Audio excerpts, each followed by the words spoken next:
আসসালামু আলাইকুম। এখন দেখবেন সংবাদ শিরোনাম।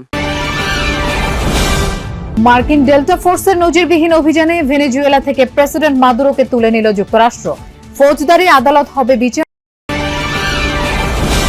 বাড্ডা ভাটারায় 2 যুবক হত্যার ঘটনায় এখনো কুল কিনারা করতে পারেনি পুলিশ। সিসি ক্যামেরার ফুটেজ বিশ্লেষণ করে চলছে খুনিদের ধরার চেষ্টা। পর্দা উঠল ঢাকা আন্তর্জাতিক বাণিজ্য মেলার। রফতানি পণ্যের নতুন বাজার তৈরিতে ভূমিকা রাখার আশা।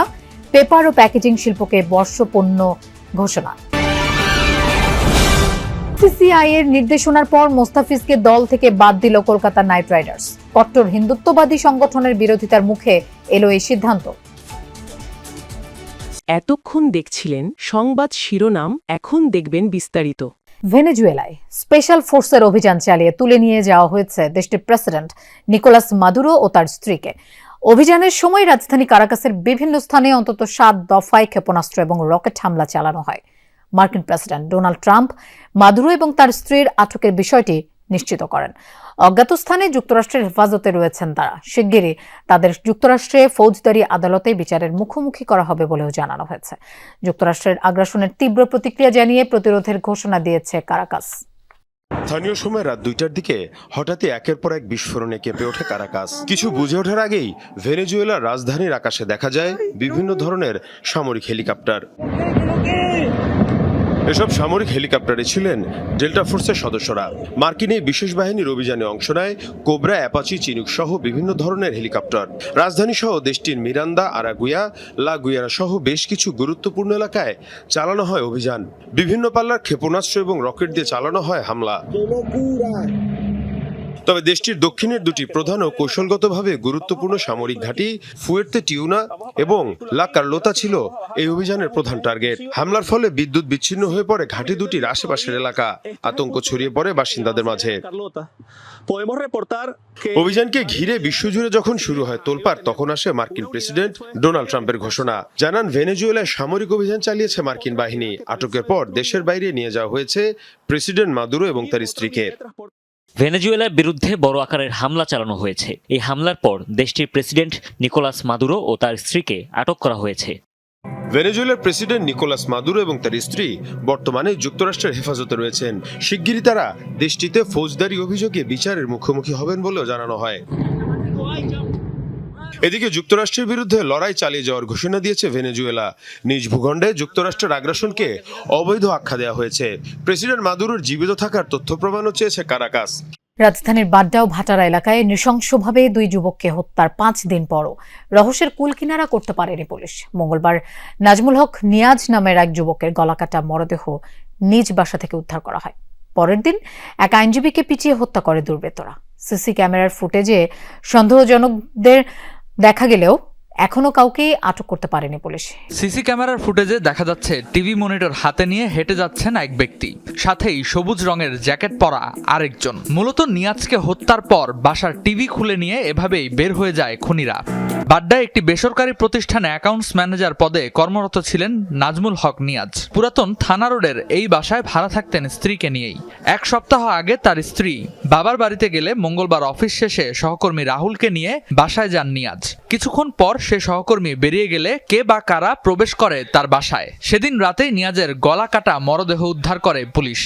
ফোন যাচ্ছেই না, মানে সেটা মেসেঞ্জার, হোয়াটসঅ্যাপ, তার নাম্বার একটা, ফোন বন্ধ। তো যখন আমি এরকম 10টা শুরু হলো মাসব্যাপী ঢাকা আন্তর্জাতিক বাণিজ্য মেলা। উদ্বোধন করে বাণিজ্য উপদেষ্টা বলেছেন, বাংলাদেশ আজ বিশ্ব বাণিজ্যের গুরুত্বপূর্ণ অংশীদার। তবে বৈশ্বিক চ্যালেঞ্জ মোকাবেলায় পণ্যের বৈচিত্র্য ও নতুন নতুন বাজার সৃষ্টির তাগিদ দেন তিনি। বলেন, এলডিসি উত্তরণ পরবর্তী রফতানি ধরে রাখার বিকল্প নেই। অনুষ্ঠানে ব্যবসায়ীর নেতারা বলেন, কেবল বেচাকেনার মধ্যেই এই মেলা যেন সীমাবদ্ধ না থাকে।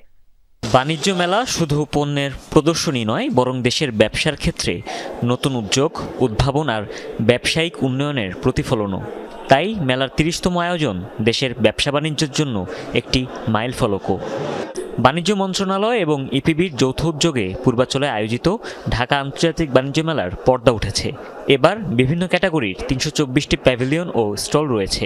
হিম কুয়াশার মাঝেই ক্রেতা ও দর্শনার্থীরা ভিড় জমায়। নির্বাচনী আমেজের মাঝেও কাঙ্ক্ষিত ব্যবসার প্রত্যাশা অংশগ্রহণকারীদের। আশা করি যে ইলেকশনের আমেজটাকে মানুষ পজিটিভলি নিয়েই আসলে মেলাতে আসবে এবং কেনাকাটা করবে। বেশ কিছু ইমপ্রুভমেন্ট দেখলাম। এখানে আমি মেইনলি আসছি যে ব্যাগ কিনতে, আমার স্কুল ব্যাগ নতুন বছরের জন্য। সকালে মেলার উদ্বোধন করেন বাণিজ্য উপদেষ্টা শেখ বশির উদ্দিন। এ সময় ব্যবসায়ী নেতারাও ছিলেন। তারা বলেন এই মেলা যেন শুধু বেচাকেনাতেই সীমাবদ্ধ না থাকে। অনাগত যে সরকার ব্যবসার প্রতি, বিনিয়োগের প্রতি আরো সচেষ্ট থাকবে, সজাগ থাকবে, যার ফলে আমাদের রপ্তানি খাতের মাধ্যমে অর্থনৈতিক উন্নয়ন এবং সামগ্রিকভাবে বাংলাদেশের জীবনমান উন্নয়নে প্রত্যক্ষ ভূমিকা ব্যবসায়ীরা রাখতে সক্ষম হবে। আয়োজকরা জানিয়েছে এবার ঢাকা আন্তর্জাতিক বাণিজ্য মেলাকে গতানুগতিক ধারা থেকে বের করে আনার চেষ্টা করেছেন তারা, যেখানে রফতানির উপর গুরুত্ব দেওয়া হয়েছে বেশি। প্রধান রপ্তানি খাত 7টা সেক্টরকে নিয়ে তাদের জন্য বিশেষ ডিসপ্লের ব্যবস্থা করেছি। এই আন্তর্জাতিক বাণিজ্য মেলা ভারতীয় ক্রিকেট নিয়ন্ত্রণ বোর্ড বিসিসিআই এর নির্দেশনায় স্কোয়াড থেকে মোস্তাফিজুর রহমানকে বাদ দিয়েছে কলকাতা নাইট রাইডার্স। তার বদলে পছন্দমতো ক্রিকেটার নিতে দেয়া হয়েছে অনুমতি। ভারতে হিন্দুত্ববাদী কয়েকটি সংগঠনের বিরোধিতায় বিশৃঙ্খলা আর অস্থিরতা ঠেকাতেই এই সিদ্ধান্ত নেওয়া হয়েছে বলে জানান বিসিসিআই এর সচিব দেবজিৎ সাইকিয়া। বেশ কয়েক বছর ধরে আইপিএলে একমাত্র বাংলাদেশি হিসেবে প্রতিনিধিত্ব করে আসছিলেন টাইগার পেসার মোস্তাফিজুর রহমান। চলতি আসরের জন্য 9,20,00,000 রুপিতে নিলাম থেকে তাকে দলে ফেরায় বলিউড তারকা শাহরুখ খানের দল কলকাতা নাইট রাইডার্স।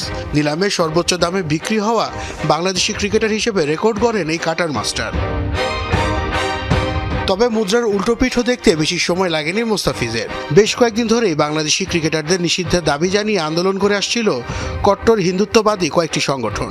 ফলে টাইগার এই পেসারের আইপিএল খেলা নিয়ে তৈরি হয় অনিশ্চয়তা। এমন পরিস্থিতিতে মোস্তাফিজুর রহমানকে কলকাতা নাইট রাইডার্সের স্কোয়াড থেকে বাদ দিতে নির্দেশনা দেয় বিসিসিআই। সেই নির্দেশনায় সাড়া দিয়ে এবারের আসর থেকে এই কাটার মাস্টারকে সরিয়ে দিল কেকেআর। সেই খবর উঠে এসেছে দেশটির গণমাধ্যমগুলোতে। দেশজুড়ে সৃষ্ট হওয়া সংকট এড়াতে এই সিদ্ধান্ত নেওয়া হয়েছে বলে জানান বিসিসিআই সচিব Debjit Saikia. CCI has instructed the franchisee KKR. দেশজুড়ে সৃষ্ট অস্থিরতার কারণে কেকেআর ফ্র্যাঞ্চাইজিকে একজন ক্রিকেটার ছেড়ে দেওয়ার নির্দেশনা দিয়েছে বিসিসিআই। বাংলাদেশি ক্রিকেটার মোস্তাফিজুর রহমানকে তাদের স্কোয়াড থেকে বাদ দেওয়ার পর বিকল্প যে কোনো ক্রিকেটারকে তাদের পছন্দ মতো নেয়ার সুযোগ দেবে বিসিসিআই। সংস্থার পক্ষ থেকে সেই অনুমোদন দেয়া হয়েছে।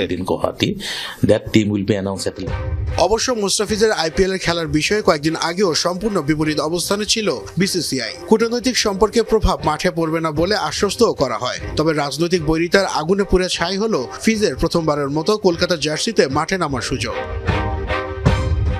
এই কাটার মাস্টারকে দলে নেয় বলিউড কিং শাহরুখ খানকেও ছাড় দেয়নি উত্তরপ্রদেশের কট্টরপন্থীরা। বিজেপি নেতা সঙ্গীত সোম অভিযোগ করে বলেন, দেশের মানুষের ভালোবাসা পুঁজি